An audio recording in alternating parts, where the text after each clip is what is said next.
Hey everyone, welcome to the PC Perspective Podcast. This is episode 578, being recorded Wednesday, March 11th, 2020. I'm Jim Tanis. I'm Jeremy Hellstrom. I'm Josh Walrath. I'm Sebastian Peak. And I'm Brett Van Sproonberg. Thanks for having me back. I promise not to misbehave. We've got Brett back. He was so popular last week that we brought him back. Gotta give the fans what they want. You know, he was so popular last week, he invited himself back, and we're so glad to have him. He did. One of only singles of fan mail for him, from him. I mean, he was... 2 is a number. It is a number. It is a number. One of 3 video feeds last week that stayed in sync with the audio, too. So that's important. Ooh. That's important. You're on a short list. Challenge. Yep. But I think he actually caused the desync of myself and Jeremy. I think it was my fault. You've moved both Jeremy and myself down to the bottom row. So, and I cut your bandwidth. So we'll see. We'll see if that works. But we're glad you could join us, folks. We used to historically record these Wednesday nights at 10 p.m. Eastern Time. It's Eastern Daylight Time now in the U.S., 2 a.m. UTC. And if you want to join us live, because sometimes we record on a Thursday, sometimes we miss a week, whatever. You can join us at pcper.com/live and also head over to pcper.com/subscribe to join our mailing list. So you'll get a notification when we go live, whether it's going to be on schedule or delayed. And we also give you a little teaser of the topics that we have on the docket that evening. But one quick housekeeping note, you may have noticed if you're part of our video podcast feed. So we have the RSS version of our show here that goes out via audio and video feeds. The last few weeks, if you were with our video feed, you noticed that there were some issues. First, it stopped updating, and then it started delivering you audio feeds or audio files instead of video files. And then it should have, now that I've tried to put it on pause again, it should have gone back to just being a couple weeks out of date. The issue is, and we kind of talked about this last year, we were looking for ways to reduce our footprint, our cost of hosting. And a very small percentage listen to or subscribe rather to our video feed. And the issue there is it was like 0.5% of the total audience, and it was very expensive. It was several $100s a month to maintain that feed. So we switched to a new provider, and despite me talking to that provider ahead of time and making sure it was going to work, it didn't. It looks like it's just they don't support video. And it imported and everything looked fine, and then I flipped the switch and it stopped working. So we're looking at a different provider now, but it's going to take some time to switch that over, get everything redirected. So for now, if you're on that video feed, just head to youtube.com/PCPro. You can see the videos there. And the goal eventually is to get that video feed working. If you're on the audio feed, things should continue to move along just fine. But we're trying to get that working again. It's pretty complicated. And it looks like, just a heads up, we may have to call the feed. Right now it goes back several hundred episodes, not as long as the audio version, but it's pretty far back. We may have to only go back, maybe 10 weeks or something, because it looks like there might be some restrictions there with this host. It's going to save us money, which is going to help the site maintain financial stability, which is great. But that's the one limitation. So you can still find all the videos at, pcper.com/podcast or at youtube.com/pcper. And you'll still have access to all of that. But in terms of getting that RSS video file delivered, we're working on that. So I'm sorry, stick with us. It's been way more complicated than I thought it was going to be. But that guy will still be able to assemble portraits of Josh in very disturbing setups. Yeah, you can still access the video and you showed on Twitter. The guy with various pictures of you on a screen. I think I missed that.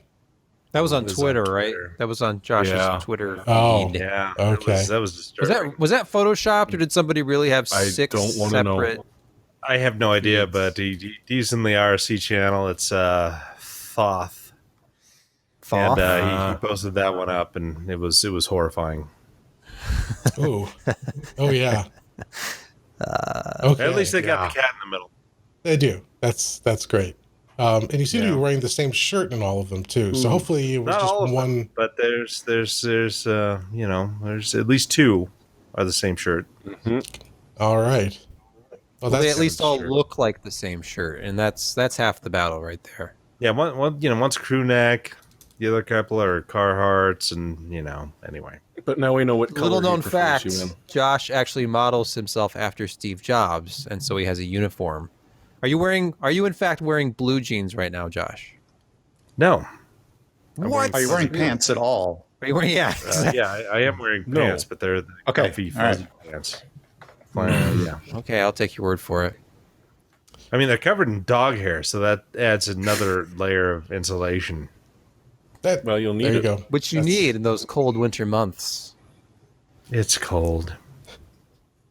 Well, anyway, let's jump into the news this week. Do we have a Patreon for dog hair fur?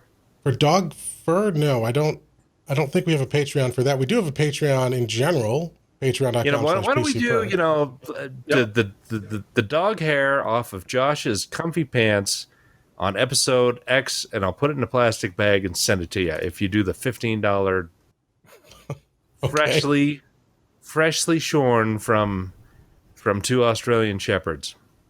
Okay, so we don't have it listed as a membership perk, but I'll see if I can change that. Oh, it's a perk. It's a hidden. Oh, yeah. Oh, it's a perk. I'm putting this in Josh's hands. You make a $15 a month pledge, and we will send you the hair directly off of the dog hair. Not human, dog hair off of Josh's pants, direct to your door. Some terms and conditions apply. Cash on delivery. This may be considered biowarfare in certain jurisdictions, so I don't want to cross any lines there, but check that out there. And then, of course, we haven't gotten any in a while, so I forgot. But since Josh reminded me, we still have our long-standing Patreon tradition where if you become a new patron or up your pledge, I'll get an email and change your name field before you make that change to your pledge or become a new patron, and I will read whatever you put in the name field. So you can have some fun there if you desire. But I got to tell you that dog hair, that Josh, the walrus fur challenge is tempting. Mighty tempting. But anyway, Wait, hold on a second. With the Walrath fur challenge, can Josh nominate someone to take the fur challenge, and then I have to post a video of myself with pants covered in dog hair? Because I could do that. My German Shepherd fills my home with hair every day. I could just roll around on the dog bed. Well, considering so it's like a traveling fur challenge after that, right? Yeah, kind of. Yeah. How far can you take your dog's fur, or something? Yeah. The Brotherhood of the Hairy Pants. I was going to go there, but I called it. I stopped. Mm-hmm. Anyway, well, since we're all going to be locked down and quarantined for the near future, this will be a good activity while we're stuck at home. Is roll around safe. in your pet fur and send us pictures. But of course, we mentioned that because the coronavirus, the COVID-19, has continued to wreak havoc with schedules, tech conferences, supply chain, stock market. Our friend Ryan Shrout has been devastated about the performance of his retirement portfolio recently, as I'm sure you have too. And it has claimed another victim. In fact, it's, what do you call it, a double kill? So we reported a few weeks ago that NVIDIA had their GTC conference coming up at the end of the month, and they canceled it. They said, well, we're not going to have an in-person conference. That's pretty common these days, canceling the big in-person events. Mm-hmm. But instead they were going to have online, like a live online event. Exactly. Instead, right? Basically the web feed that you'd get normally if you weren't able to attend the show. But apparently we learned a few days ago that might be too dangerous as well. The company announced via a press release that they were even canceling the web broadcast, the online component, and in favor of they're going to have an investor call. This will be March 24th. They're going to have an investor call at 8 a.m. Pacific time, and then they're going to just release through I'm sure their PR reps as well as their press website. They're going to release the information they would have announced during that show. The company, the statement here says that the company, quote, the company believes that continuing public health uncertainties would challenge its ability to produce and deliver a digital keynote. And that had us scratching our heads because obviously, you still have to bring people together to coordinate this, employees and media production people. But That's pretty extreme to see that happening. So I don't know. What do you guys think? Do you think we had thought perhaps we'd hear about Ampere at this event? Do you think that such a big announcement they'll just kind of release like this, or do you think they're going to hold it and see if they can have a more dedicated event down the road? I feel like they're probably using this as this is all speculation, but what if they're using this as an excuse because supply chain concerns made it so that they were not able to deliver what they wanted to announce on time. So why have an event to announce something that cannot be released? It seems a little strange that you wouldn't be able to have a live event because of the possibility of jeopardizing people's health when it's all remote. I have no idea. Maybe the way that he does keynotes is different and he needs like a team there and he wasn't willing to do that. But it also seems like with production at various places either shut down or reduced significantly, they could be late. This investor call was not previously scheduled, was it? Am I missing something? Josh, this is not their usual quarterly investor call, is it? It might be, actually. Okay. So I wonder if maybe it is just around warning that. people. It is that time of year/month to do the quarterly calls. So, all right. Yeah, I don't know. I mean, if my gut feeling is they probably were going to tease something, but now they're probably not going to tease anything, and that tease would be really only just a tease. There's some feeling around the industry that we won't see next gen NVIDIA stuff until late 2020, and the big stuff maybe until 2021, but I don't know about that. My gut feeling is late fall is we'll see new stuff from them. So September, October. Also, if they showed up in hazmat suits, people would confuse it for an Intel commercial. Ooh, yeah. Remember the old bunny suits? Don't they also need to time this to stomp on Big Navi also to just go, oh, hey, look what you guys did. Oh, that's nice. Wham. Well, I mean, that could certainly be a component of it. I mean, and the leaks we've seen thus far of the high end of Ampere's launch will be, they're rumoring a 40% jump over 28. So the 3080 Ti will be a 40% jump over 2080 Ti. So, and I don't think there was any indication thus far that Big Navi was going to even exceed 2080 Ti performance. So, I don't know if they necessarily need to hold it to squash, to potentially squash AMD that way. But I think the Navi 2X is going to be a pretty solid part. I mean, everything that they've kind of talked about, and I mean, Lisa has not so far over-exaggerated performance of the parts that have been released under her watch. Yeah. And saying you've got a 50% improvement in performance per watt, and you can kind of take that back to the Radeon 5700 XT.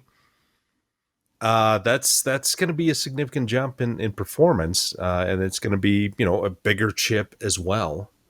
So when you get these two things together, you may actually have a much faster than 2080 Ti in certain circumstances, maybe not all, because it's a RTX and DXR are really totally different from what I understand. And I'm not sure which one is superior. I think RTX may be a little bit better than the kind of generic DXR from Microsoft, but I could be totally wrong. But yeah, I think Navi 2X is going to be a good part, and AMD has certainly pushed a lot of technology and R&D resources into that after really focusing on CPU to get the company a solid foundation back with their CPUs. And now that we've gone through now kind of 2.5 generations of Zen, I think they're going to really start focusing on GPUs. And while they have been focusing far more on GPUs, and 2X will, from my understanding, it will be their kind of coming out party for being really competitive. again, which they haven't been for a long time. I'll have to pick your brain at some point, Josh, about how, because those performance per watt increases they're talking about with the next iteration of RDNA are staggering without a huge process leap. Well, it'll still be on 7 nanometer. It's also going to be, it's not going to be the EUV 7 nanometer. I think it's going to be an advanced version of the 7 nanometer that the current Radeon parts are based on. And plus, you're going to have better software tools to design. You're going to have a lot more knowledge at AMD for guys doing that. And you also have more engineers and more money flowing in to kind of take what they have to the next level. And so all those things together, it doesn't surprise me, because when they released the Vega 7 nanometer, it was a fast part, but it was pretty basic. And the new Navi 5700 XT was competitive at that price, and really competitive in terms of power consumption as well, that we hadn't seen from AMD for a while. And they're going to be iterating on 7 nanometer, because I think getting to 6 and 5 nanometer stuff is going to be harder. And jumping to EUV, they just don't. I mean, they've got EUV machines, but their wafer throughput is still not really all that great. And EUV does not give much of a performance advantage, but it does improve your yields and bins. So think of it this way: is if you're manufacturing a wafer and you've got 65% yields and your bins are kind of all over the place, when you do EUV, your top end parts are not going to be faster. There's just some physical limitations, and physics kind of rears its ugly head, but you could be improving your yields significantly, like 75 to 85%. And then your bins are going to be tighter. So you don't have this large, distribution of, hey, we got some really fast parts here that's like 10%, and we've got really slow parts here that are about 15%. You're going to skew those possibly, so that your bin margin is going to be smaller. And so that's the key to EUV. It's not going to be top end speed, but you're going to have improved bins and possible yields depending on how many base layers that they do over EUV and what they do, because there's still going to be, it's still going to be, quad patterning and all this other stuff on other layers. And it's just, it boggles the mind. It's so stinking complex, but they're kind of narrowing that band where bins are and better yields, but not better power efficiency and top end performance. Does that make any sense? And I hope you're right. Okay. Too. Sorry. I'll just shut up now. No, that's what we have you here for. It's certainly not your looks. No, certainly not. Even though that guy's got 6 screens of me on there. Mm-hmm. That's disturbing. I'm still not quite able to process that. But I want to take a quick break here. We've got a Patreon message, little unorthodox here, because he didn't change his name, and he was able to avoid the character limit by just sending a follow-up message, but I'll give it to him. Rush the Bus, a valued member of our Discord community, has sent the following message, which I am obligated to read by the rules of our Patreon agreement. Quote, I am requesting a binding 30-day ban for Jordan on the Discord server to commence at approximately 12 a.m. noon Friday, March 13th, and to run congruently with the recently instituted European travel ban. Thank you, unquote. Well, Jordan. I said I'd read it. I didn't say we could enforce anything I read, but I appreciate the sentiment. We love you all. We love you all. Thank you. Josh, anyway, get the fur ready. So real quick, though, sort of on the same theme of coronavirus affecting product announcements and shows, another big cancellation, E3 2020, has been canceled. Now, this one's even more not surprising, I guess, but more significant, because this was even further out. This show was set to take place, I think, the first week of June, if not the second week, first half of June, I'll say. And it's it's been canceled. The first time that they will not have an E3 since 1995, according to the article here from Ars Technica. They sent the ESA sent a message out citing growing concerns over the COVID-19 virus and pretty much shutting it down. Now, E3 itself has been under siege. Companies like Sony have pulled out in favor of having their own press conferences in recent years. Microsoft was still committed, and for its part, Microsoft Xbox chief Phil Spencer said on Twitter that of course the Xbox and Microsoft teams will have their own digital event to make up for the lack of whatever they were going to announce at this show.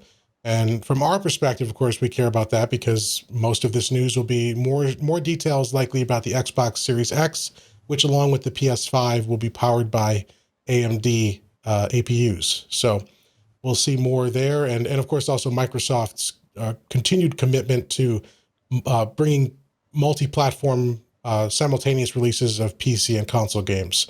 So more games for the PC-focused hardware from a big player in AMD being the major platform for both of the top high-performing consoles this generation.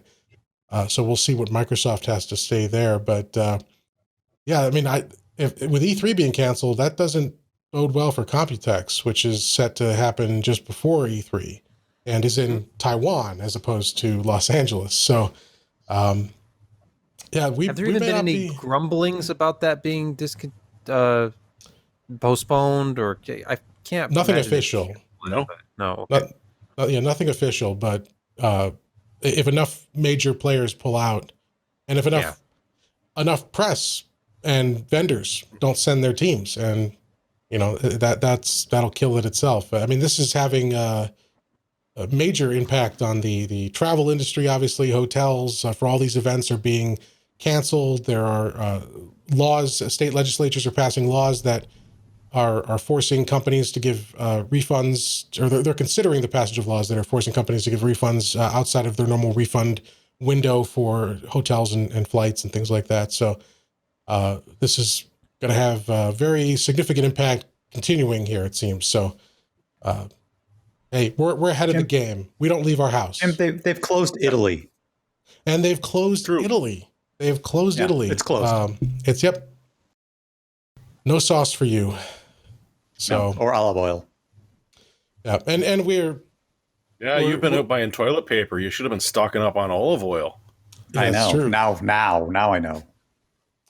But we speak in jest, and to a certain degree, we have to. This is just how it is. But of course, obviously, people are dying from this, and we don't mean to make light of that situation or of the as this continues to occur, things will spread down. Like I just found out just a couple hours ago that my son's school here in Northern Kentucky, they're closing the school district for at least 10 days. So that's going to have an effect on working families and students and things. So we'll keep an eye on this as it relates to the hardware issues. But outside of that, just our best to everyone who has to deal with this, regardless of whether it was overplayed in the media or irresponsible reporting or any of the other criticisms that have come along with it. Just wash your hands, folks. Yep. Wash your hands. And stop touching your face. Yes. Or at least wash your hands before touching your face. Did you see anyone else's? There was a video of a public health spokeswoman in California. She's like licking her finger to turn pages. She's reading a statement, do not touch your face, do not touch your mouth. Licks her finger, turns the page. But I mean, it underscores how hard it is. There's so many things. I mean, I try not to, but subconsciously we touch our face and, cough and eat without washing your hands. I pick my nose sometimes. like nobody's business. It's just and flick them around my office and my work office, not my home office. Yeah. So, whenever somebody comes in and leans up against the door frame, I mean, it's like, there's a couple of bugs there, and you're just like, you might want to go wash your entire body. But remember, just look at that door jam again. It'll be kind of salty and sweet. Yeah. And you'll like it. You're the living test tube. You're the entity we're brewing this cure in. Not just because of his physical resemblance. The human petri test tube. Yeah. Yeah. licking those railings. I've looking already for the got elevators. some, low level. Yeah, no. Yeah, I've built up the immune system by travels to airports, but let's not go into that again. Yeah. And children. Yeah, let's Let's public talk health more. perspective Yes. is over for this week. All right. Thanks. Well, let's talk Thanks, about Maury. Windows 10 2004. And no, not Just Windows Server in time. 2004, not a version of Windows that came out in the year 2004. The latest update to Windows 10 and the way that Microsoft is doing the naming, they're using a year and month designation to separate the major releases. The most recent was 1909. That was September of 2019. And this one is slated for, well, who knows when they'll actually release it. I don't think they've actually matched up the calendar to the name in years now, but technically this one is designated 2004, so that's April 2020.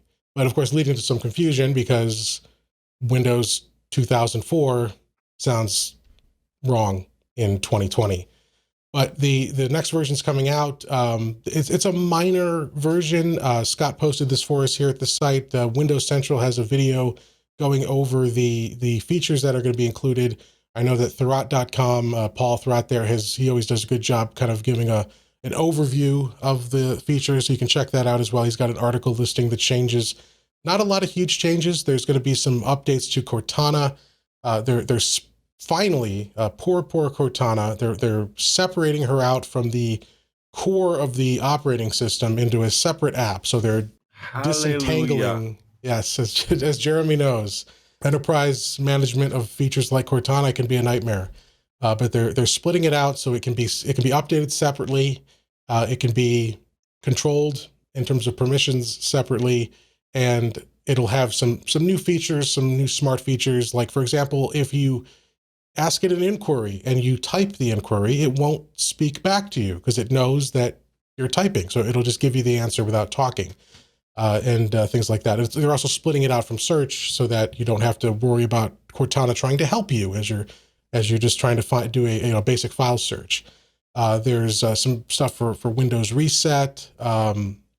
There's some game bar stuff. A relatively modest update in terms of feature updates for Windows 10, but it will be coming out soon. I guess the big one for developers is they're going to WSL2, Windows Subsystem for Linux 2, a major upgrade there. So I don't know, have you guys been following the insider builds or anything you're looking forward to with Windows 10 2004? Reimaging all the machines after they bust. Yeah. Okay, sure. Well, with this being relatively modest in terms of features, hopefully it will be a smooth upgrade. What was it? It was 1903 was bad, right? Real bad. And then 1909 was okay, or are those reversed? No, I think you've got that right. Was better. Okay. I think, yeah. I didn't use 1903, I don't think. I went from 1809 to 1909. I was playing it safe. Yeah. Because 1809 was the one I think that you had to have. That was the first one that supported real-time ray tracing, I think. That was a major feature addition. And then... Yeah, it was. I was on 1803, and I had to upgrade to start doing, like, RTX stuff. Yep. But since then, it's been, like, subtle changes to the way that the installer works and certain things in the OS that I barely noticed. But it's definitely harder to create a local account than it used to be. Yes, that is. If you haven't followed that, if you're connected to the internet during initial setup, it will force you to create or to link to a Microsoft account. The only way to avoid that is to physically disconnect your network, then set up, be offline, then reassure it several times, and then That's annoying. You have to pat it on the head and stuff. And Well, I mean, I really do. You act like you join a domain, and you choose that option, and you don't actually join a domain. You can do a local group. So, although I think if you do if you're using Home Edition, in which case it doesn't exist. Yeah, Home exists. I don't do Home. It's just hell. I don't know if this still is the case in 2004, but I know in one of the more recent versions, if you do the domain workaround, you then also, once you're booted in and finished, you have to then fix something because it thinks it won't let you change certain aspects of your system configuration because it tags them as being administered by an organization and not yourself. And you can fix it. It's mostly just a message. Yeah, well, you can still do it. It blocks certain things, but you can undo it. You just have to run a registry command and chase something in GP edit or something. But it's not. I love how they make my life easier. So much easier. Right. Yes. Yep. Especially when they try and help. Well, we got Windows 10 X to look forward to, so that'll be a whole different bag of worms. But check out Windows 10 2004 coming to a PC, whether you like it or not. Although if you do the deferral, I guess Pro and Enterprise customers can continue to run 1903 until December of this year and 1909 until May 2021. So, but you're going to have to work at that. Microsoft's going to try whatever they can to get you to upgrade. But all right, we've got. I want to go back to Windows 7. No, Windows 7. Windows. Some 7. people haven't left yet. Yeah, no. Yeah, I think some are still running XP. That's true. A lot of point of sale systems are, many of them, and banking, very much on XP and industrial drivers, machine controllers. A lot of XP still. Hospitals. Oh, and there's a problem right there. Oh, yeah. Could you imagine, like, your ICU is being overwhelmed due to COVID patients, and now Windows Update comes along? You don't have to imagine. That's the nice thing about XP. You don't have to worry about that. That's true. That's true. Yeah, you don't have to imagine it, really. There's a lot of XP out there running a lot of important, critical hospital gear. That's unfortunate. It's true. Very open to over-the-air compromise. Well, just don't network it. Go Battlestar Galactica approach and firewalls everywhere. So the chat is reminding me, I mean, technically that Windows version, you're supposed to pronounce it 2004 to distinguish 2004. No. Whatever. It's all good. What if you were someone who referred to the year as 2004? I guess not a lot of people did that like they do now, but. Sure. We'll get through it one way or the other. But a quick shout out. We've got a new Patreon, or a new patron for our Patreon. Mikel Bibout, or Biboots. I apologize if I'm mispronouncing that, but thank you. He just became a new patron. So that's awesome. Appreciate it. And if you'd like me to say something embarrassing, just send a message, follow up to that, and I'll be happy to say something terrible for you. Bibout. And personal. Say something terrible and personal about me. I'm fine. with that. Well, what was that, Josh? Bibout. It's a common name in Wyoming. Oh, is it? Okay. Very politically connected family in the Lander Riverton area. Bibout. Interesting. So are they sending you a message, perhaps? I am not politically connected. Well, I guess maybe that's the message. Get with the program. Yeah. Yeah, they're letting me know how insignificant I am. And you know what? That message is received. There we go. Oh. I don't know, Josh. You have a platform that's big these days. You've got your socials. You do this podcast. Your reach is it's bigger than a lot of people in your hometown. Exactly. So, have you seen that Black Mirror episode? That's you. Yeah, I got a megaphone, and all I ever do is burgers.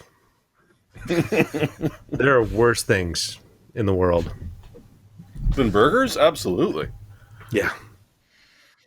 Let's not explore that any more than necessary, but let's talk about Intel desktop processors. So they've been they finally hit 10 nanometer on mobile last year, and now it's the quest, the epic journey to get there on desktop. And Sebastian has some news from Intel or a report on the upcoming Alder. Is it Alder Lake or Alder Lake?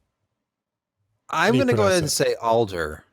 Alder Lake desktop processors rumored to be coming out, the 10 nanometer platform for Intel with the LGA 1700 socket. So what's the rumors here? What's the latest?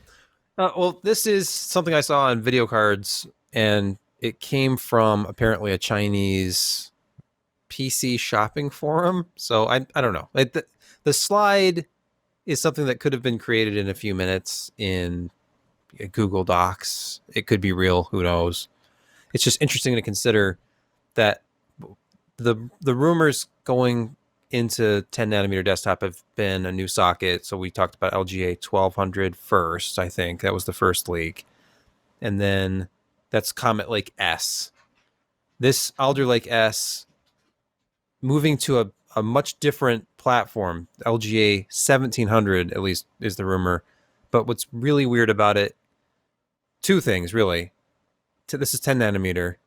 16 core is the top SKU, and it's not a traditional 16 core CPU. Apparently it's a big little configuration. So you'd have big, like 8 big cores, 8 little cores. Like the ARM big little configuration. So it's kind of fascinating to think about a sort of ARM style approach for Intel going forward for mobile processors or low power processors. But the TDPs do not sound like mobile at all, because we're talking about an 8 plus 8 plus 1, the plus 1 being the graphics. These are GT1 graphics. So like, well, let's not even just talk about the LGA 1700 socket. Okay. Because BGA stuff is not that complex for like mobile. Oh, I see. And so if it was a BGA at 1700 pens, that's not a big deal. No. If you did BGA in a mobile type solution, it would probably be 900 to 1200 bumps. Okay. This is a full desktop LGA type solution. And let me tell you, cache coherency with big little is not a joke, because unless they mirror the sizes of the different caches, level caches, it causes a lot of problems. And this is something that ARM has been struggling with. And Android, they've fixed a lot of it, but it's not perfect, and it is complex. And yeah, this is Intel's first foray into it, and I have a lot of faith in Intel. They've got a lot of good engineers, but this is not a small undertaking in the least. What do you make of these quoted TDPs? 125 scaling up to 150 seems like for 10 nanometer. You think about 10 nanometer is terrible. Yeah, with 16 cores, of course it's like 105 watts. But yeah, no, it's not. It's not unexpected. 10 nanometer, I don't think they will ever get that fixed to where it needs to be. They're gonna, do 14 nanometer plus, and I think they're going to accelerate their next generation, and they're going to really take a look at the cascade of failures at 10 nanometer, because it seems like they threw a lot of technologies all at once into 10 nanometer, and it just never really worked well. And no matter how they tweaked and tried it, they kept a lot of the base technology the same, instead of just saying, hey, let's chuck lithium arsenide or whatever, the materials that was the next generation, supposedly, the panacea of performance from Intel. And no, it just didn't work. And they even talked in their financial analyst meeting that it is not going to be nearly as economical as the 14 nanometer stuff. And that's saying a lot, because why you go down these die shrinks is you can pack more transistors in, you can have better TDPs. It in the end is more economical than the larger, in this case, faster and more efficient process node. It just didn't work out, and it's a failure in the manufacturing group. It's a failure at the top levels, because they said, hey, we need these technologies, this technology, this stuff all packed into one, and we're going to have such an advantage over all of our competition. It's not going to be funny. And 2015 passed by, 2016, 2017, 2018, 2019, now 2020. And we're finally starting to get 10 nanometer products from Intel that just, I mean, you have smaller dies, but the other physical properties are not nearly as good as what 14 nanometer, like plus, whatever, gives you in terms of TDPs, top speed, all that stuff that really defines performance. But graphics. This is but ignore all that and look at our graphics. They're so good. Josh, what do they take away from a CPU to make a quote unquote small die? Like, what do you mean? Well, they have like the larger core, small core here, and what are they removing? Think in terms of an atom, an advanced atom versus a current Core i7, a Skylake based derivative. That's what they're doing, big little. So you have a bunch of less important but still meaningful threads going to the little things that are low power, that they don't need to have the performance, a lot of background stuff. And so you can do this work just as well at a quarter of the TDP of a regular core, and it's not going to affect your performance whatsoever in a desktop solution or whatever. But you've still got 4 regular big cores with 2 threads per. So you've got I don't know, however many there, 8 plus 8, whatever, 16, and I don't know how they're going to, space that out eventually. But yeah, I mean, it's in theory, it's a good idea. In practice, it takes a lot of work to do it effectively. And you've got to include the OS people in there at the very lowest levels and at the very beginning of when you're developing the solution, because the software and OS level stuff is so important with big little, and especially cache coherency. I mean, you're trading off workloads to start it off on a big core. It's like we're going to shuffle it off to a little, but the little core has a quarter of the L2 cache and no L3 cache. It's just, there's a lot of complexity in there. And how about instruction set? Is it they share an instruction set, or so it doesn't matter. That's ISA is the same between them both, but you're just talking about cache coherency. That's okay. Oh yeah, I can see it. And the big little, because you have differing sizes of L2 caches, and even different sizes of L1 and L1 data and L1 instructions that can have an issue as well. But primarily it's L2, because that's where a lot of that data is shared in between cores that they rotate work on, and you destroy cache coherency and performance goes to hell. Yeah. Also, though, just real quick, PCIe 4.0. Yeah, that was the other thing. It's that allegedly was left out, I guess, kind of last minute from Comet Lake. So if there were issues adopting that, I think, or was I reading that? It was on Extreme Tech, that they may have pulled PCI Express support from Comet Lake. That was back at the end of January. That was being reported. So I wonder, what's the likelihood of them bringing PCIe 4 to desktop, especially if this product does not come out until either late this year or early next year? Wouldn't they be on to PCIe 5 by then? Or I mean that's what they've been saying, but I think it was Fanless Tech 3 or 4 months ago was showing off one of the next gen NUCs that hasn't been released yet, but will be, and that was also mentioning PCIe 4, not 5. Because 4 will technically run on the same platform, right? As long as it's robust, if it's deemed to be robust enough for the added signal. I would think so. Or no? Because originally, think about AMD side on the X400 series. Technically, PCIe 4 was capable, and then it worked on most. Want to have to individually ratify the boards, and so they yeah. Well, and you updated a BIOS or something and lost it, didn't you, Josh? Yeah. The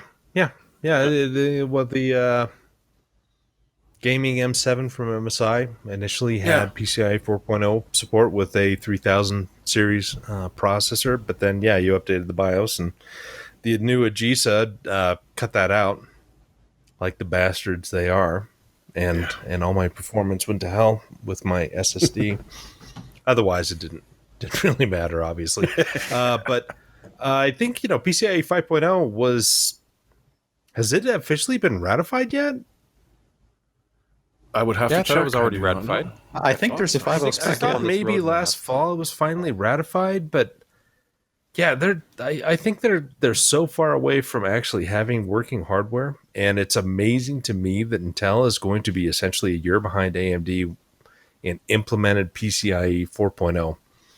And I think it is kind of indicative of the industry that the guys who would benefit most from doing PCIe 4.0 implementations are all the single SSD guys, and there's only one controller out in terms of the consumer space that supports that. And it's like, what are these other guys waiting for? Are they really waiting for Intel? Is Intel twisting their arms and saying, no, you don't want to release those until we have a solution? Because this is not unheard of in Intel circles. I mean, Samsung, they're a very large corporation with a tremendous amount of money. Why don't they have a consumer PCIe 4.0 controller? Well, I mean, it could be because they've moved there in enterprise already, along with other companies. It is an enterprise, but it's very limited. Consumer. Well, I mean, I don't know the challenges and the costs of bringing that to market. It could be they're waiting for better market penetration, because right now you've got AMD gave a couple of $1 million to Phison to develop their PCIe 4.0 controller on their Phison E12 to make it to E16. A couple of $1 million, and they accelerated that out by 6 months. The money's there. Why are not we seeing these things? I mean, there are design difficulties, but Phison and AMD have proven that the difficulties are not nearly as substantial as we may be led to believe. And I think that is simply just Intel muscling some guys and saying, no, don't release that until we have it, because we don't need any more competition than what we got, because we got screw ups in 10 nanometer. We got screw ups because we can't get past Skylake. And now we have a screw up that we can't implement PCIe 4.0 in any of our designs because we're planning on 10 nanometer working in 2016. Mm-hmm. Mm-hmm. As you said, not unheard of. Not at all. And Josh, would you believe May 29th of last year this time was when the PCIe 5.0 was May 29th of last year. Oh. Yeah, that's a lot longer ago than I thought. Yeah, and but if you were to ask Intel's lawyers in the EU, they've never done anything like that. That was all just a misunderstanding a couple decades ago. Unproven. Yes. Of course, I'm referring to the most recent updates in EU litigation where Intel was fined billions in 2009, I think it was, for muscling their partners, companies like Dell, saying, don't you buy those AMD chips or we'll cut our discounts to you or cut your supply. And they're arguing now that that was mischaracterized. Simple misunderstanding. They shouldn't have fallen afoul of the law. Told anyone about it. Or yeah. We'll see. Real quick, another patron, David Wilson, just became a new patron. So thank you, David. That's awesome. Appreciate it. I missed it earlier in our YouTube chat. It looks like we've got famed adult entertainment star Peter North in our YouTube chat. Or someone claiming to be. I thought he was dead. Has he gotten his zinc and vitamin E injections lately? Maybe. I don't know. But hey, An artist, North. an artist is an artist, and I can respect that. So welcome. If that is you, sir, welcome. And if it's not you, kudos to the persona. But all right, let's talk about some security vulnerabilities, the topic that will never go away. New issues discovered, announced, and commented on in the last week or so for both Intel and AMD. So Jeremy, why don't we start off with Intel? Tell us what's going on here with the software guard extension vulnerability. Oh, we're all doomed. Everything's insecure. It's unfixable. My God, what are we ever going to do except turn off multi-threading and branch prediction forever? Or, just sort of live with it. Because a lot of the newer ones that we're seeing, like specifically this one, almost only affects environments that are running SGX. Now, this will really annoy people running SGX because the whole idea is that that's actually a tool built into the silicon, which is providing security. But unfortunately, the same researchers that brought you Meltdown Inspector have discovered that there is indeed an injection attack that you can do when resuming for sleep or coming back from a power off state that will allow them to take a browse through whatever is going on that's being protected in theory by SGX. They're not looking at releasing a microcode update. They are talking about releasing a patch, and at this point we don't know, but these guys have had experience with what happened with Spectre and Meltdown, and they're saying somewhere between a 2 to 19 times slowdown if you fully implement the mitigations that they're suggesting. So once again, you got to pick between speed and security. Thankfully, this particular one, as a desktop user at home, you're not really going to see it all because you don't even use SGX, so you can't be affected by one of its vulnerabilities. As Alan said in the chat at one point, it is part and parcel of modern architecture that, yes, because of the way that we do branch predictions and multi-threading, that there are architecturally certain areas where you are going to be able to inject things. And so it's a choice. Do you want to get rid of all of that, or do you want to work with the mitigations at a level that's acceptable to you to balance between security and performance? It's just the way things are. And there's a video that the Register embedded demoing the exploit with some pretty epic music to accompany it. So you can check that out if you're interested. And I guess then continuing on that trend, we turn to the AMD side and some news there about another vulnerability. This one, it affects a wide range of processors, but from what we can tell, the severity or the risk rather is pretty minimal, right, Jeremy? Yeah. Again, in this case, it's a cache collision because they've reverse engineered the hash that AMD uses in their prediction technique. You read that hash, you can then predict where the processor is going to hit next and intercept that call with your own call coming from the same address to be able to inject some interesting things into it. Now, in one hand, the researchers, as Scott had mentioned in the original post, have demonstrated you can do this via Java and JavaScript engine in Chrome and Firefox and through Hypervisor if you're running VMs on a cloud or locally. AMD pretty much said that it's never something that's going to affect. The takeaway from the takeaway is that they don't really seem to see this as such a large issue as some of the side channel stuff that we've been seeing, or Rowhammer, or some of the more scary ones. On the other hand, it is possible. And at the very least, you can slow a processor down because the L1 is just, every time it tries to open up a different part of the cache, it's just getting intercepted. Eventually, it will figure out, okay, I'm going to go somewhere else and screw it, I'll take the hit on performance.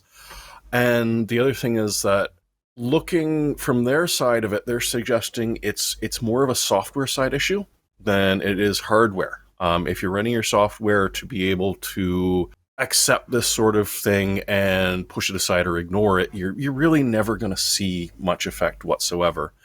And again, it's something that as a home user, it's going to have incredibly little effect on you in any way, shape, or form. It follows some of the other attacks which do exist theoretically, but have never been seen in the wild because they're so ridiculously complex to actually put into practice. So it's out there. I don't think anyone should just completely ignore this kind of stuff. Don't consider me saying that. I'm just saying that you got to take it with a balance. There are some insecurities the second you turn the machine on. You want a perfectly secure and safe computer. Well, fill it with concrete, dump it in the bottom of the lake. It's unhackable at this point. Apart from that, you got to accept that there are some risks. So the two this week, it's yet another bloody vulnerabilities for both companies, but at the same time, it's not anything to worry about that much from what I've seen. Yeah, the only concern is how for these, maybe not these in particular, but for future ones that we continue to discover, how the companies react. And if the pressure is on them to issue microcode updates, then it hits the consumers. And the result for you is just a slower processor again. Or a slower Amazon or a slower anything. Well, yeah, on the enterprise, you're basically, I assume at some point they're going to have to switch to providing a certain, and some already do, provide a certain performance level.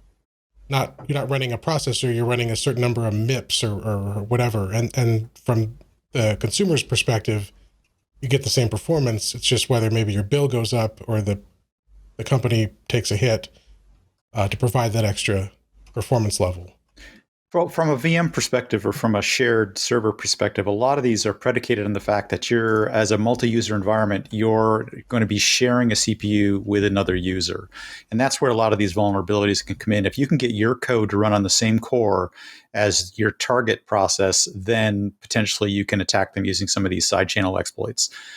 Otherwise, maybe you're looking at, the Amazon model, like you were just saying. Maybe, hey, we don't share processors. When you buy a VM from us, you're going to own a core or something like that. I mean, I buy a bunch myself, and I own the entire core, to get an entire CPU. So there are ways to sort of mitigate some of these issues.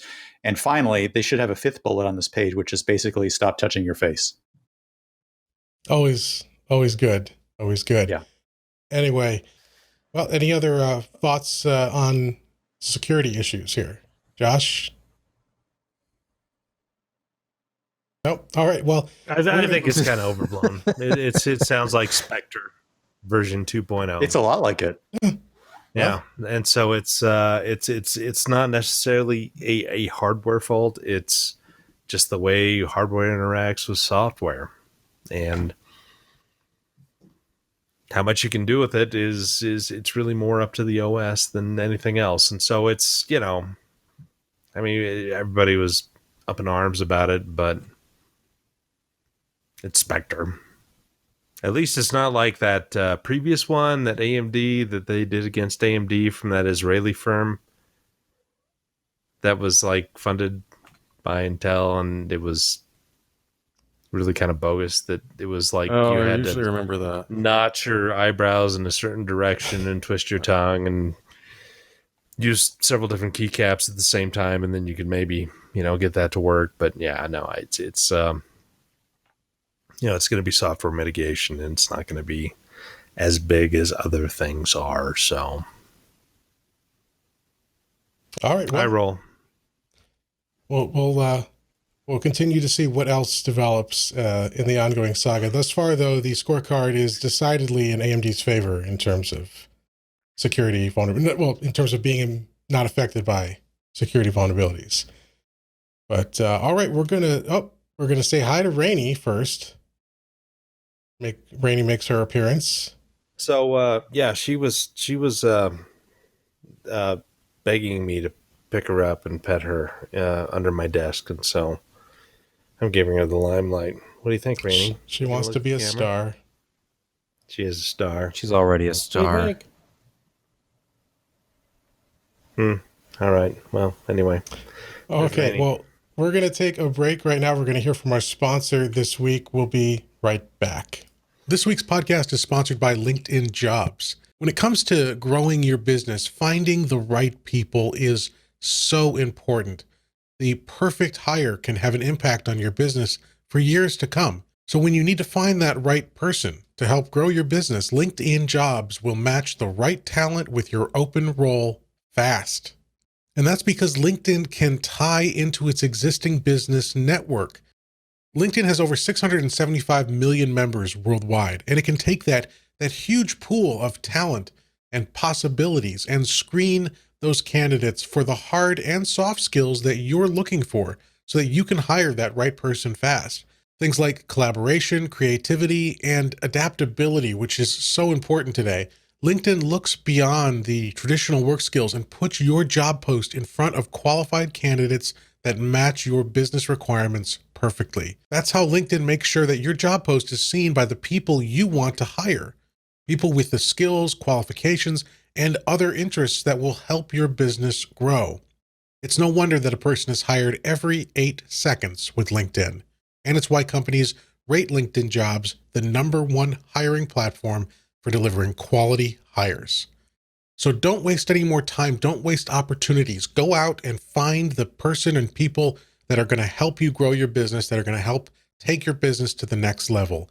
Find that right person for your business today with LinkedIn Jobs.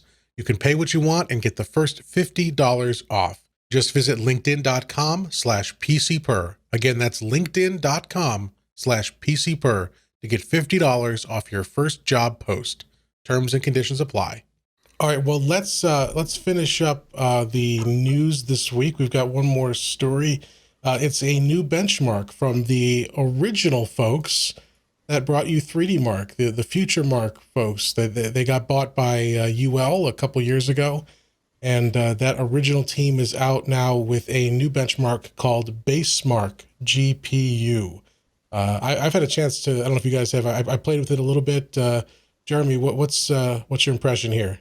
Hey, it's nice to have a new benchmark because you get sick of the old ones pretty damn quick, right? Like after you've stared at it for so long, you attest to this. Desperately want something new. Yeah, Sebastian knows. Yeah, Sebastian. And look, it supports every API, right? It's DX1112, Vulkan, OpenGL. If you want to know how good Metal your iPhone is compared to your Core i7, you can do it. Yeah, I played with it a little bit on Windows and Mac, and yes, it does support Metal for Mac OS, and I don't know about, I would assume then iOS as well, right? If it's built in there. And now there is a danger. We look at these cross-platform benchmarks like Geekbench. There is a danger where even if you can try as best you can to create something that's comparable, but there's always going to be a question about, efficiencies and different engine or different APIs and things. Is it truly fair? Is it truly accurate? But it's free. You can check it out. Maybe we'll start including this because it runs pretty quick. That's the nice thing about it. It's very simple thus far. It runs pretty quick. Gives it gives an overall score as well as min, max, and average frame rates, and it's on everything basically. So maybe this will be something we can include, right, Sebastian? You have no problem adding more work to your benchmarking. As long as it's easy self-contained stuff. The problem would be going back and re-benchmarking like 12 different cards. Yeah. I don't know why they didn't call it start somewhere. All your Basemark. I don't know. Yeah, that's an obvious miss. Mm-hmm. Yeah. My first thought. Because after the UL acquisition, it does not belong to us. Is that future? Is it like subversive messaging from Future Mark there? It could be. But yeah, we do use the Future Mark, UL owned Future Mark stuff, and but we also had a really good relationship with the guys, the old crew at Future Mark. So yeah, check it out. It's at basemark.com. You can grab the download for, like I said, for every platform you could probably think of: Windows, Mac, Linux, Android, and iOS. All right. Well, let's jump into the reviews. We've got one review this week, and it's from Sebastian. He's got a review for us of the HyperX Alloy Origins mechanical keyboard. So tell us about this. This is basically revisiting something we looked at in October. This keyboard is not new. These switches are new. They released the Alloy Origins with red switches, new HyperX red switches. They're not quite the same as a Cherry switch. They're not like other switches that we've seen that are like similar to the Cherries. They had kind of their own thing. They're characterized by a slightly shorter travel distance and a fairly light actuation, if that means anything to you. And this one has their Aqua switch. And when I saw the original announcement for this, and I knew that Aqua was coming, I thought Aqua would be like a blue. But this is a non-clicky switch. It's actually closer to a brown. So it's different. It's not quite the same feel as a brown switch or any other Cherry switch I've ever used, because it has the same slightly shallower total key travel of 3.8 millimeters and slightly shallower actuation point of 1.8 millimeters. This is compared to 2.0 and 4.0 millimeters with a Cherry brown. But it still has that discernible tactile bump as you're pushing the key down. So you definitely feel something a little bit different than a straight up linear key like a red. And I liked the way these felt. They have a firmer feel than you'd expect from a 45 gram force. And this is all just technical stuff. Like, I'm not a huge keyboard person, but I've gotten used to some of these numbers when looking at different key switches. Ultimately, it's a fairly light keyboard to actually type on. It doesn't take a whole lot of force to actuate the keys, to actually have them do something. And these have very light keycaps on them. That's my only real complaint about any of these HyperX keyboards out of the box, because HyperX makes outstanding PBT double shot keycaps that only cost about $20 a set, but they don't ship them with these keyboards at this price level. This is a $109 keyboard. The version I looked at in October with the reds, that actually has dropped $20 in the meantime. So if you like the more linear feel, grab the version with the reds, because there's actually a bundle. I was looking on Amazon. They have a bundle for the same $109 price that includes the PBT keycaps together with the keyboards. You can do the upgrade for the same price. And then this one would be $109 plus that $20. So it would take it up to about $130 at list pricing to buy this keyboard and put those nicer keycaps on it. So it's all personal preference. This is a 104 key design. They have a 10 keyless variant of these HyperX keyboards as well, which I have not looked at yet.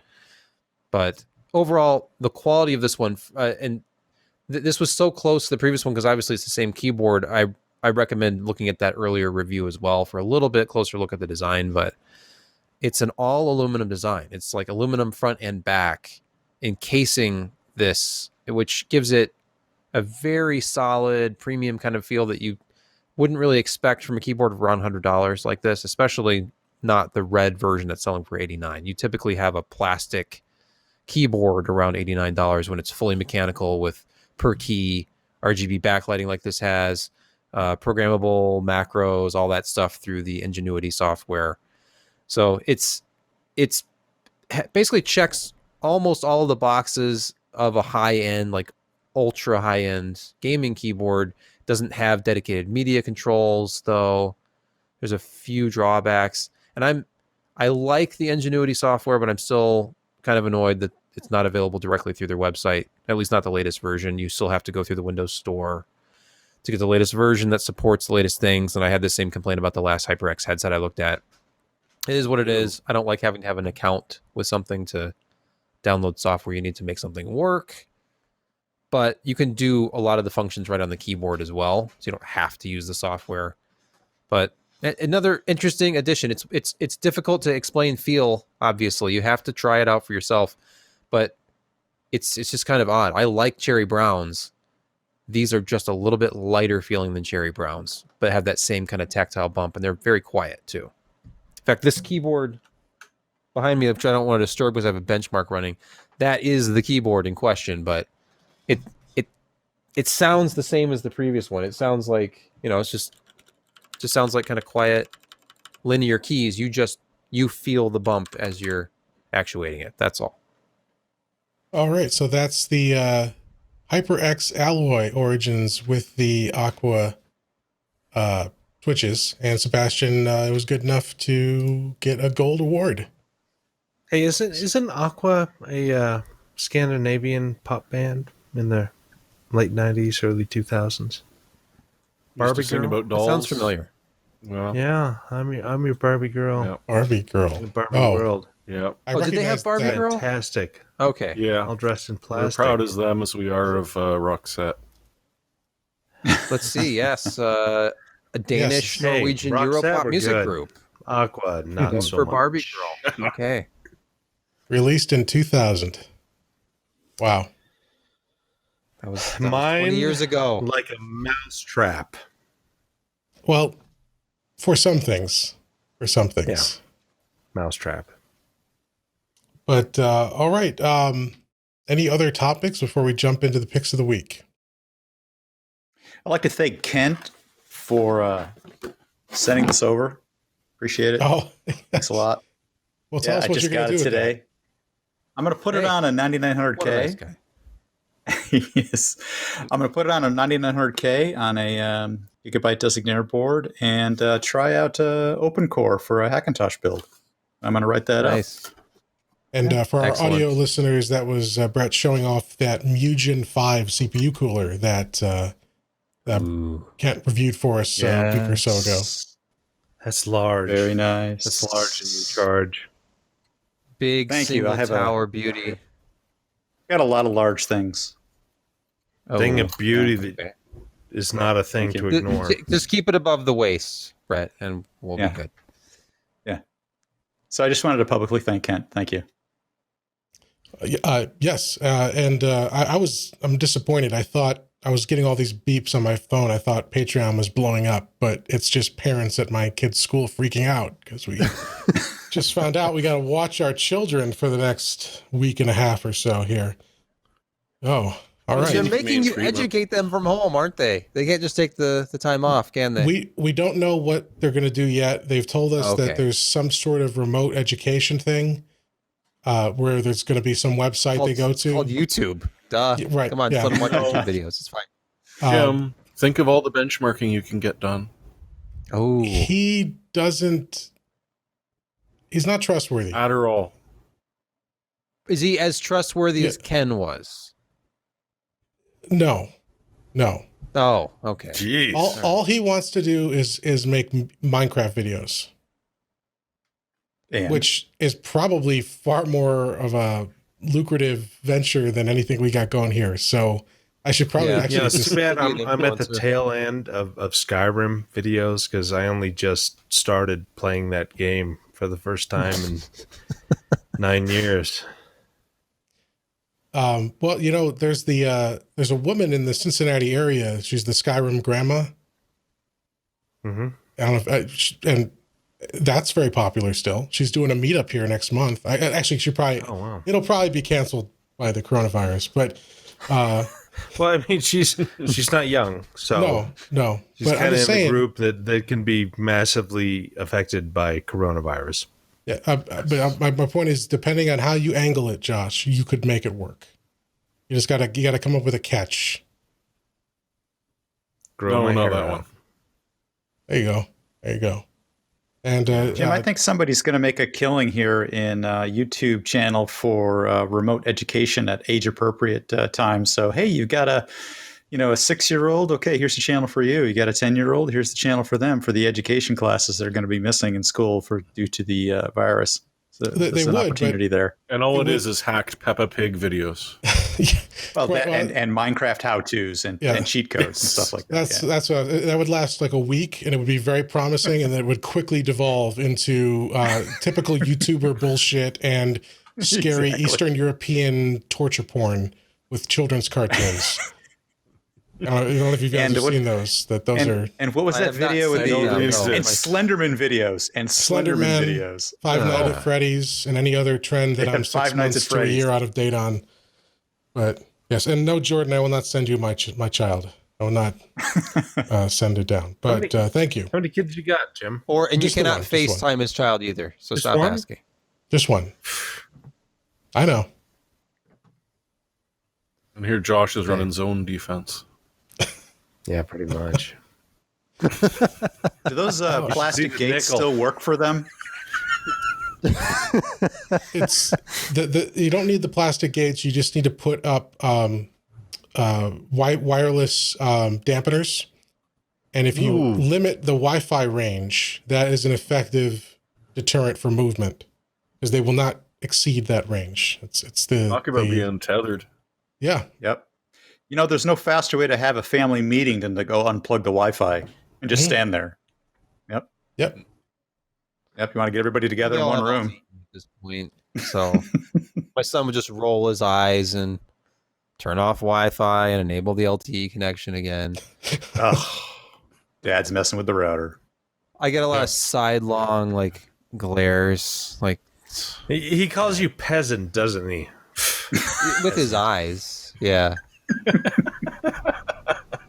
I haven't actually heard that word from him yet, but He's saying it on the inside. On the inside. All right. Let's get our picks of the week in. I'll start off first. This is something that I've never been good at, and that's you probably should put a screen protector on your mobile phone. These things cost $1,000, and they, despite Apple's marketing, too much for a screen protector. Well, I'll explain why. So you put your screen protector on, and it's fine. And there's a ton of ones to choose from, and there's like tempered glass and fake tempered glass and just matte plastic and film and all that. But I always get bubbles. I cannot put these things on straight for the life of me. And then even when I do get them on straight, there's always some air bubbles under there. Well, I found do you use the Windex? I clean them and I have the little stickers. No. It's wet. You spray Windex the in there. Windex application. Okay. You put the screen protector in there, and then you squeegee everything out, and there's no bubbles. Okay, I haven't tried that, but with this, you can also use your tongue. With this particular screen protector, you can use your tongue. Yes, you could. Right. Do you know where your phone has been? Do you know where it's been? Yes. Yeah, but Denver International Airport, my phone has been touching. I thought you were talking about. Do you know where Josh's tongue has been? Because I don't know. I don't think your phone can get infected, and if you have a good seal with the screen protector, you'll probably be fine. Well, anyway, so and there's various screen protectors that come with different like gimmicks for applying it, but this one is from a company called Spigen or Spigen or whatever. We'll have the link to it. I've used this on a iPhone Max, regular iPhone, an Android. What was it? What's the Google one? My brother-in-law had it. The Pixel 3, I think it was 3A. And basically, it comes with a plastic thing that's you put the filter in or the protector in. You stick this plastic thing down. You peel it. You push down. I've used it every time. Every time it goes on perfectly straight, and there's no bubbles. And it's a little expensive. It's $11 plus, it's $11 with free shipping right now for a 2-pack. I'll buy the used one. Yes, buy the used. But free Corona. The point is, I've gone through a ton of screen protectors. With this one, I've used it on 3 phones, and 3 times on the first try, it was perfect. So far, so good with this guy here. It's a great brand. If anybody who hasn't heard of it, I don't even know how to pronounce it. I call it Spigen. I think Alan called it Spigen, but it's great. I've been using their cases for years. Yeah. And if you played a lot of Skyrim, it's Spriggan. Spriggan. No. Never mind. Okay. Jeremy, what's your pick for us? Well, it's more of an anti-pick and a plea for help from fellow Canadians. I was checking our wonderful PC Perspective website last night, and at the very bottom was a pop-up ad for Shaw Cable, suggesting that I didn't have the latest and greatest plan. Now, knowing Jim, I know that he didn't get a damn red set for this pop-up ad which appeared on our site. And after talking with Shaw, they sort of said that, you know how we said on your free Wi-Fi thing we'd occasionally serve you ads? Well, we're trying it out on your residential wired internet. Now, if these arseholes get away with this for much longer, TELUS, Cogeco, Videotron, they're all going to do it. And congratulations, the service that you are now paying for internet in Canada will be splattered with ads from your service provider, which, being the service provider, good frickin' luck to block. So don't leave me being the only old man yelling at the cloud. In the show notes, you'll find a link to the two organizations you can use to complain about this, the CRTC and the CTTC. So it's a way to make a complaint, because I checked Shaw. There is nothing in the terms of services agreement that has now said that I have to agree to get pop-up ads on my websites from them.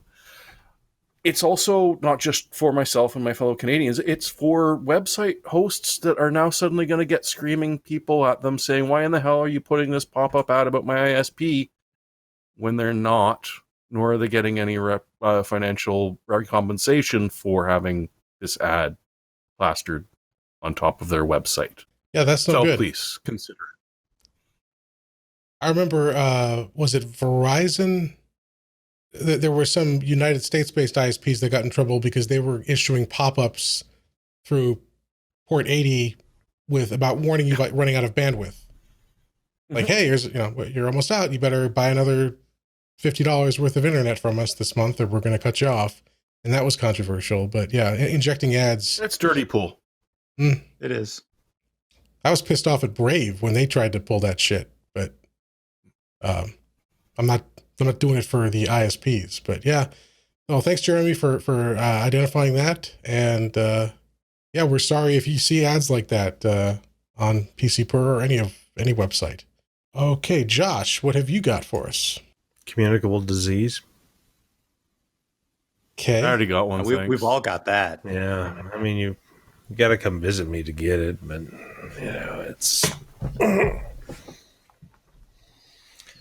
it's a little overrated, but that's, just ask my wife. Tell us about your pick, please. A Cooler Master has a 240 millimeter all-in-one cooler that's pretty decent. It's got a lot of features. It's not the quietest thing, and I'm still tuning it for my gigabyte board. In some places, it probably would be pretty quiet. In mine, it gets a little annoying. And so this is a conditional pick, I would say. It's solidly built. It does keep it cool. The control is really dependent on your motherboard. And I don't have the RGB stuff enabled, obviously, because it's sitting kind of beside my desk on a platform, and I don't look at it. So who cares about RGB? It's just a solid cooler that stays mostly quiet, and it's under $100. It's well under $100.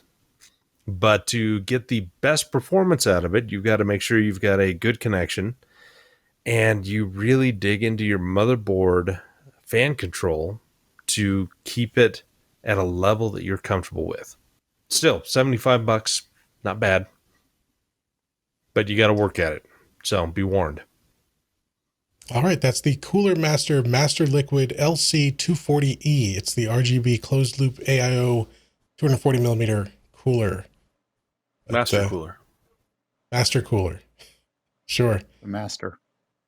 All right, let's see. Sebastian, what have you got? It's the cooler that's in charge of Bartertown. Bartertown. I don't get it. Good God, man. Oh, Sorry. Lord. I don't get it either. 2 men enter, 1 man leave. Does that help? No. Tina Turner singing. Thunderdome. Tina Thunder. Oh, okay. Dome. Okay. Oh. Okay. Oh. Sorry. We're getting old, aren't we? Yep. Yeah. Getting old. All Next right. thing you know, I'll be talking about breakfast at Tiffany's and sterling Breakfast silver Club. phone dialers. Hey, I'm literally writing to the government at this point to complain about my internet service. So Old man shouts it's at the other cloud. next. Well, I mean, hey, that's you've got good cause, Jeremy, and don't let anyone tell you differently. But Sebastian, what have you got for us? A totally non-technical pick, unless you happen to use an electronic device to read and or listen to it. But I just finished listening to the audiobook version of this. It's called Play It Loud, which is a book about the history of the electric guitar, basically. Just from the very beginning. It goes farther back than I had any idea. It was fascinating, not just for so-called gearheads, but anybody. There was a lot more in the way of culture than I was expecting, but there was a lot of guitar history. So if you're even slightly interested, it's worth checking out. It was very well written. The performance of the audiobook was great. It was like 20 plus hours of just guitar, everything, and different artists who kind of define different generations and different developments that were made. I didn't have any idea how, like I said, how far back the electric guitar went, but it's kind of staggering to think. Like Gibson was releasing the ES-150 in 1936 for $150. They used to sell through the Montgomery Ward and Spiegel catalogs. And they were made about 2 miles away from my house, where that original pickup was conceived and all of that stuff. So the Gibson part of it was interesting for me locally. And then all the Fender stuff, Rickenbacker, all of that is in here. Check it out. All right, and so that's Play It Loud, an epic history of the style, sound, and revolution of the electric guitar by Brad Tolinsky, Alan D. Perna, and Carlos Santana. Well, a forward from Carlos there. And it's available digitally, physically, and with the audiobook from Audible. So we'll have a link to that in the show notes. Okay, Brett, I've got a bunch of links from you here. I think they're in the right order. I think so. Give it a try here.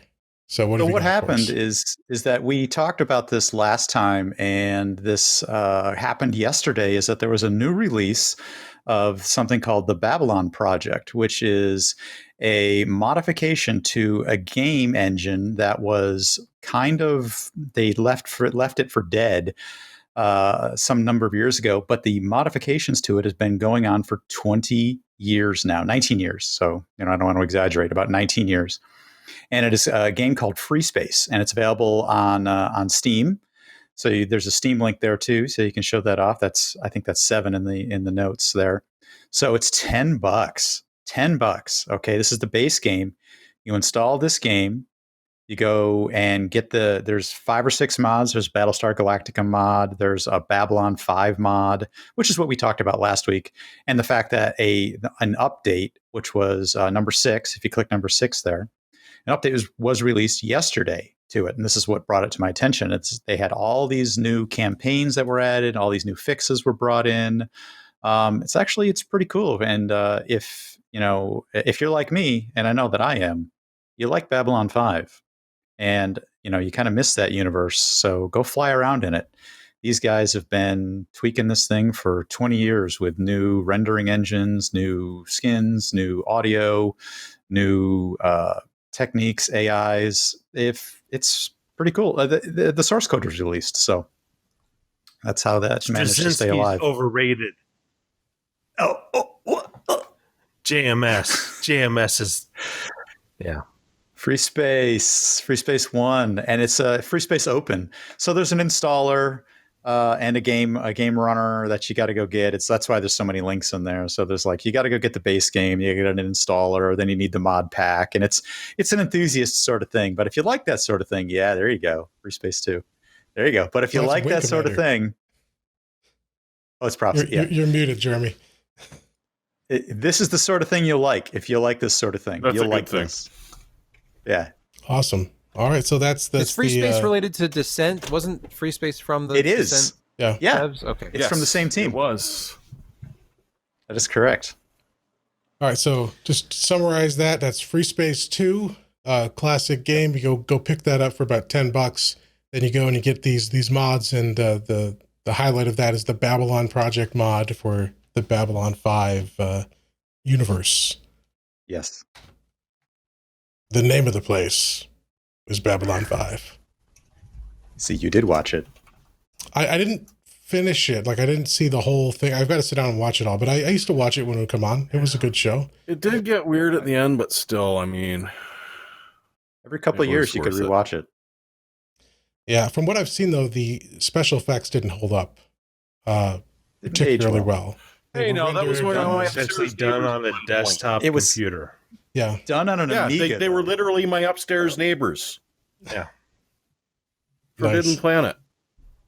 Yeah, and that was the first television show to get production effects of that on a weekly series of that quality at that time for that price. So, and the Amiga allowed them to do that, and the video toaster is what made it work for them. Mm-hmm. If Am I you dating look at myself what, again? like Star Trek: The Next Generation special effects, they had actually initially tried to do CGI, and the stuff they were getting back then looked really bad. It looked like about the level of PC games at that time, which was not ready for broadcast TV. So they, of course, ended up using models, ILM, spent a tremendous amount of money on special effects for that show. Yeah. To do CGI in that era is kind of mind-boggling. That'd be a fascinating book at some point. Yeah. And there's a whole history and controversy over the start of Babylon 5 and Deep Space Nine, the Star Trek show, because of the creators of Babylon 5 did a treatment and had some production meetings with Paramount or whoever it was that was going to be greenlighting Deep Space Nine, and they said no. And then lo and behold, a few months later, hey, it's a Star Trek show set on a space station with political intrigue.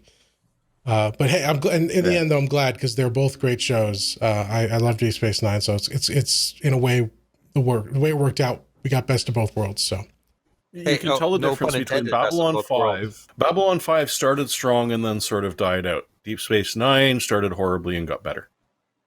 I wouldn't say horribly. I mean, it was certainly weaker in the first seasons, but there were some classics there. It was, as well. But the writing for Deep Space Nine was so much better than any other Star Trek at that time.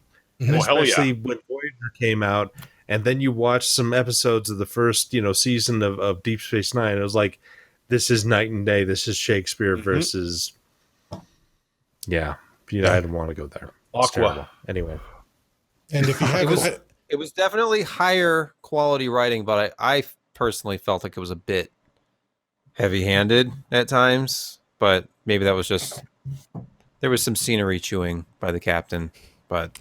Personal, sure. Well, Avery, and Bruce Boxleitner too. Yeah, security officer.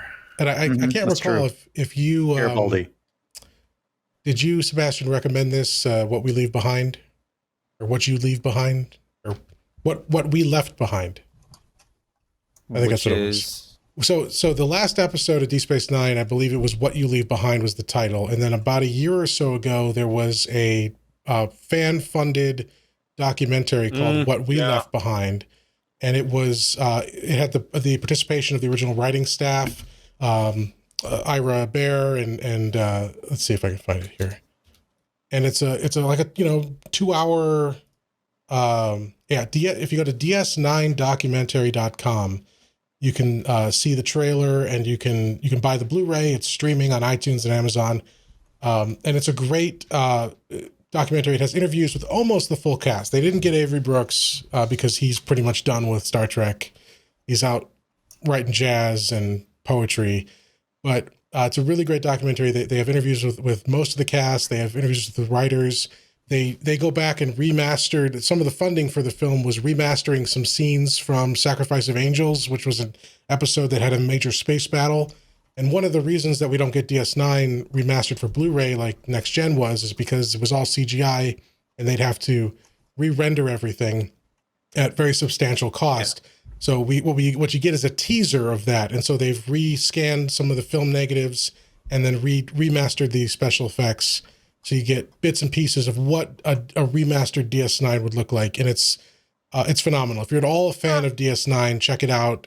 It's sad though too, because there's a couple interviews with Aaron Eisenberg, who played Nog, who passed away late last year, far too young.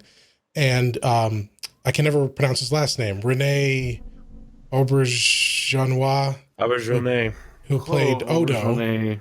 Odo. He died. And he passed away as well at the end of last year. Maybe it was towards the middle, but there's interviews with both of them in this film, in this documentary, and so it's poignant in that sense. But good to hear from them one last time. So, what we left behind, not to take anything away from Babylon 5, but This was a great, I really enjoyed it. It's an engrossing 2 hours for fans of that show.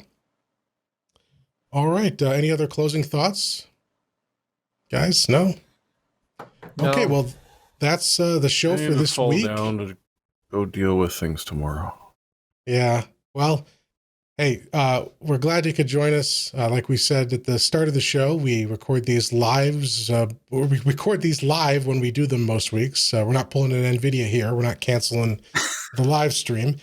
We're going to self-quarantine, and you can join us live when we do at pcpro.com/live, usually Wednesdays at 10 p.m. Eastern. But if we have a change to that and you don't want to miss it, head to pcpro.com/subscribe to join our mailing list, and you'll be notified an hour or so before we go live. And thanks to our new patrons this week. Let me just make one last check, make sure I didn't forget anybody. Nope, looks good. But thanks to our new patrons, thanks to all of you participating in the YouTube and the Discord live chats. And we're glad you could join us. Hope everyone has a safe week. Just keep washing those hands, folks. Take care of yourself, and we'll see you here next week.